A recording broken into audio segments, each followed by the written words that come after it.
আজকে এখানে আসার পর একটা নতুন দৃশ্য আমার কাছে পরিগণিত হয়েছে যে কি আমরা এতদিন ধরে আমরা দেখেছি আর কি আমরা এখানে আসার পর কি বুঝলাম।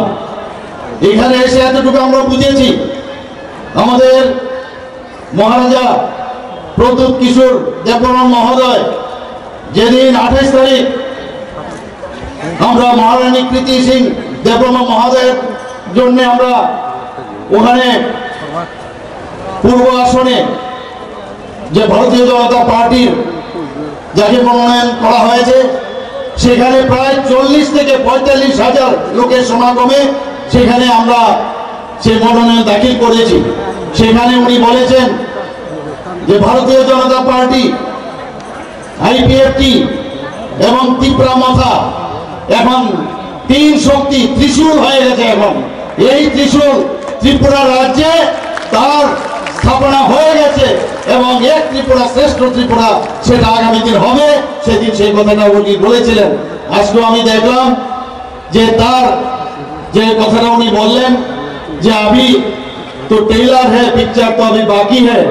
আমরা তো নিশ্চয়ই সেই ফুল পিকচার আমরা এই তিন দল মিলে আমরা নিশ্চয়ই আগামী দিন এক ত্রিপুরা শ্রেষ্ঠ ত্রিপুরা, এক ভারত শ্রেষ্ঠ ভারত আমরা তৈরি করব।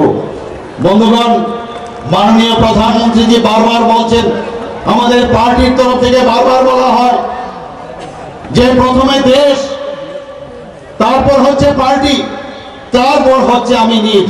আমি কে? দেশকে আগে ভালোবাসতে হবে, তারপর পার্টিকে ভালোবাসতে হবে, তারপর নিজেকে ভালোবাসতে হবে। এই হচ্ছে মূল মন্ত্র আমাদের ভারতীয় জনতা পার্টি এবং আমাদের যশস্বী প্রধানমন্ত্রী নরেন্দ্র মোদী যে কথাটা বলেন এবং আমাদের ভারতীয় জনতা পার্টির যিনি সর্বভারতীয় সভাপতি শ্রী জেপি নাড্ডা যে কথাটা সবসময় বলেন এবং সেই দিশায় আজকে দেশ চলছে। দেশ সেইভাবে চলছে, বলছে লাস্ট মাইলে যে ব্যক্তি এখনো সেই সুযোগ সুবিধা পায়নি, প্রধানমন্ত্রী নরেন্দ্র মোদীজি তাদের গ্যারান্টি নিচ্ছেন। সেই গ্যারান্টি উনি দিচ্ছেন এবং বলছেন আমি যে কথা বলছি তারও যাতে সেই ফুলফিল হয় তারও গ্যারান্টি দিচ্ছি। আপনারা সবাই জানেন বিকশিত ভারত সংকল্প যাত্রা, সেই গাড়ি আমাদের এখানে ত্রিপুরাতে 16টার মতো সেই সিটি গাড়ি এখানে পাঠিয়েছেন। সমস্ত গ্রামে জিপি, বিসি এবং সমস্ত আমাদের মিউনিসিপ্যালিটি, নগর পঞ্চায়েত, আমাদের ব্লকে 58টা ব্লকে সমস্ত জায়গায় সেই গাড়িগুলো গেছে বিকশিত ভারত সংকল্প যাত্রার গ্যারান্টির গাড়ি। অর্থাৎ কি বলছেন উনি যে আমি গ্যারান্টি দিচ্ছি সবকা সাথ সবকা বিকাশ ও বিশ্বাস আর প্রয়াস, তার গ্যারান্টি উনি দিচ্ছেন। আজকে এখানে যারাই উপস্থিত আছেন আমার মা ও ভাই ও বোনেরা সবাইকে আমি এই কথাটাই বলবো যে আমাদের বিশ্বাস, আমাদের আস্থা আমাদের মাননীয় প্রধানমন্ত্রীজির উপর আছে। আমি নিশ্চিত যে আগামী 19শে এপ্রিল এবং 26শে এপ্রিল ভারতীয় জনতা পার্টির পক্ষ থেকে আমাদের যে দুই ক্যান্ডিডেট এখানে দাঁড়িয়েছেন, প্রধানমন্ত্রীর হাত যদি আমরা শক্তিশালী না করি, দেশ যদি শক্তিশালী না হয়, কোনো অবস্থায় কেউ শক্তিশালী হতে পারবে না। বন্ধুগণ, সেই কারণে আমি বলছি বিপুল ভোটে আমরা গত ইলেকশনে 2019 আমরা জিতেছি, কিন্তু আমি আশা করি যে পরিমাণের লোক আমরা পশ্চিম আসনেও দেখেছি প্রায় 40,000-এর মতো লোক আমাদের সাথে, আমাদের পার্টি থেকে আরম্ভ করে সব পার্টি থেকে আমাদের এই তিনটা পার্টি এবং জনসাধারণ আমাদের সাথে পায়ে হেঁটে, আমাদের হরিয়ানা থেকেও প্রাক্তন মুখ্যমন্ত্রী এবং বর্তমান মুখ্যমন্ত্রী তিনিও এসেছিলেন। তিনি এসে অবাক হয়ে গেছেন যে এরকম ছোট্ট একটা ত্রিপুরা এইভাবে জনঢল বয়ে গেছে। আমি ত্রিপুরার বহু জায়গায় যাই, সব জায়গায় মানুষের রেসপন্স আমি দেখি। মানুষ আমাদের মোদীজির উপর বিশ্বাস রেখেছে, আমাদের ভারতীয় জনতা পার্টির নেতৃত্বাধীন এনডিএ সরকারের উপর বিশ্বাস রেখেছে। একটা রেসপন্স আমি দেখতে পেয়েছি। এখানেও আসার পর সেই রেসপন্স আমি দেখতে পাচ্ছি। বন্ধুগণ, বিশ্বাস রাখতে হবে এবং বিশ্বাসের উপর ভিত্তি করে আমাদের যে মহারাজা বীর আমাদের প্রদ্যুৎ কিশোর দেববর্মা মহোদয়ের সাথে যখনই কোনো সমস্যা হয়েছে উনার সাথে আমার প্রায়শ টেলিফোনে কথাবার্তা হয়েছে, ফিজিক্যালি ওনার সাথে আমি কথা বলেছি। অনেক কিছু যে সমাধান, সেই সমাধানের চেষ্টা আমরা করেছি এবং শেষ পর্যন্ত যেটা হলো সেটা হচ্ছে 11টার মতো যে ঐতিহাসিক যে সিদ্ধান্ত অ্যাকর্ড হয়েছে নর্থ ইস্টার্ন রিজিয়নে, তার মধ্যে এখন আরেকটা যুগ হয়েছে, সেটা হচ্ছে ত্রিপুরা মাথার সাথে ভারত গভর্নমেন্ট এবং ত্রিপুরা গভর্নমেন্টের যে এই ঐতিহাসিক চুক্তি।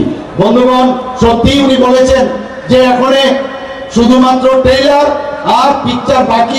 আমি নিশ্চিত যে আগামী দিন সেই পিকচার আপনারা দেখবেন এবং সেই পিকচার অনেক সময় খারাপ পিকচারও অনেক সময় হয়, কিন্তু গুড পিকচার আপনারা দেখবেন, ভালো পিকচার, যে পিকচার দেখে আপনারা বলবেন না সত্যিকারের অর্থে আজকে আমরা শান্তিতে আছি।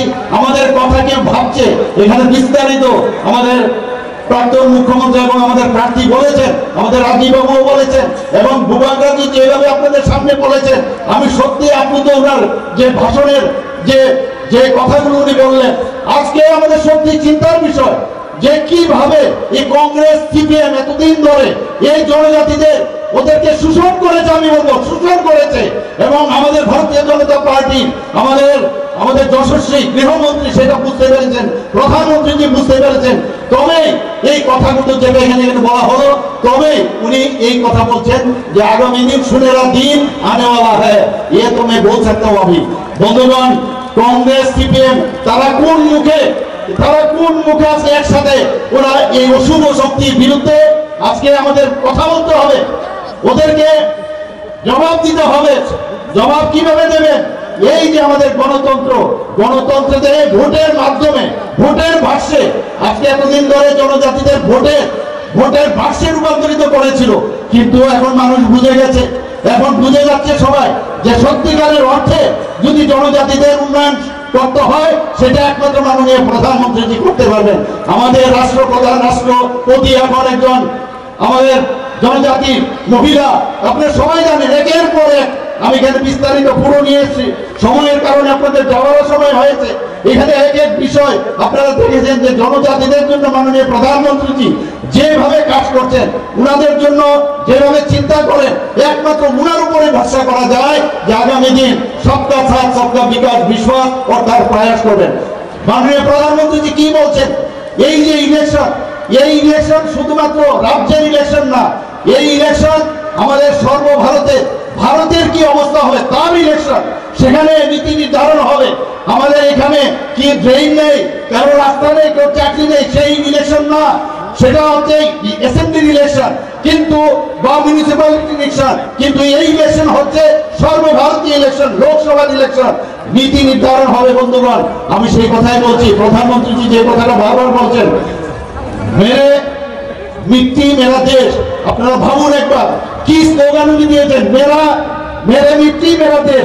আমাদের সমস্ত জায়গা, সমস্ত ত্রিপুরার থেকে, ভারতবর্ষের সব জায়গা থেকে মাটি নিয়ে আমরা কর্তৃত্ব পথে সেখানে অমৃত বাটিকা উনার যে আহ্বানে আমরা বানিয়েছি। ত্রিপুরাতেও আমরা অমৃত বাটিকা বানিয়েছি। আমরা কোনোদিন নিজের মাটি সম্পর্কে আমরা জানতাম না, আমরা মাদারল্যান্ড বলি, পৃথিবীর কোথাও মাদারল্যান্ড বলে না, ফাদারল্যান্ড বলে, কিন্তু একমাত্র ভারতবর্ষে মাদারল্যান্ড বলে আমরা সম্বোধন করি। এই মাকে আমাদের নমন করা উচিত, আমরা সেইগুলো কিন্তু জানতাম না। প্রধানমন্ত্রী যে আমাদের বলেছেন দেশকে আগে ভালোবাসতে হবে, যখন উনি বললেন যে হর ঘর তিরঙ্গা, আমরা আগেও পতাকা ন্যাশনাল ফ্ল্যাগ নিয়েছি, কিন্তু উনি যখন বললেন যে সবাইকে ফ্ল্যাগ কিনে, নিজের পয়সা দিয়ে কিনে সেটা উড়াতে হবে, এর অর্থ কি? যারা এই দেশকে স্বাধীন করার জন্য বলিদান হয়েছেন তাদেরকে সম্মান দেওয়ার জন্য উনি বলছেন। কি রকম একজন লিডার আমরা পেয়েছি, G20 তো আমরা দেখেছি, সমস্ত লোক মাননীয় প্রধানমন্ত্রীকে যে উচ্চ গ্রামের এলাকায় রেখেছে, কেউ প্রধানমন্ত্রীকে পায়েছে প্রণাম করতে আসে, কেউ মিস্টার বস করে উনাকে সম্বোধন করে। এই হচ্ছে আমরা ভাগ্যবান, এইরকম একজন প্রধানমন্ত্রী আমরা পেয়েছি। বন্ধুগণ, আমরা জানি যে 75 সীমান্ত গ্রাম, কি বলছেন উনি? 75 সীমান্ত গ্রাম, 75 বছর দেশ স্বাধীন হওয়ার পরে উনি বলছেন 75 সীমান্ত গ্রাম বীরঙ্গনা, অর্থাৎ প্রতিটা গ্রামে আমরা নিজেরা গেছি। সেখানে গিয়ে যারা আগে আমাদের বিভিন্ন গ্রামে আমরা জানিও না, সেই আনসাং হিরো যারা দেশের জন্য বলিদান হয়েছেন তাদের নাম আমরা বের করেছি, তাদের নাম খুদাই করে সমস্ত 75টা গ্রামে আমরা লিখিত আকারে সেটা আমরা দিয়েছি এখানে। এবং সেই করে এবং বহু জায়গার মধ্যে সিআরপিএফ বা বিএসএফ আমাদের ত্রিপুরার যারা বলিদান হয়েছেন দেশের জন্য তাদের নামও সেখানে খোদাই করা হয়েছে। এই হচ্ছে মাননীয় প্রধানমন্ত্রীজি। উনি কি বলছেন? मैं चौकीदार हूं। অর্থ কি? চৌকিদারের অর্থ কি? मैं खुद भी नहीं खाऊंगा, दूसरे को भी खाने नहीं दूंगा। এই হচ্ছে মাননীয় প্রধানমন্ত্রী। এবার আপনাদের কাছে একটা প্রশ্ন আমার, আমি বেশি কিছু বলবো না, একটাই প্রশ্ন করবো আপনাদের সামনে, যে আপনারা কি চান যে এই চৌকিদার থাকবে নাকি ওই সেই ইউপিএ গভর্নমেন্টের সময় স্ক্যামের সরকার আবার আনবেন? আপনাদের কাছে এই প্রশ্নটা আবার রাখছি, আপনারা কি আবার সেই উত্তর আমার জবাব দিতেই হবে। এই জবাব কিভাবে দেবেন?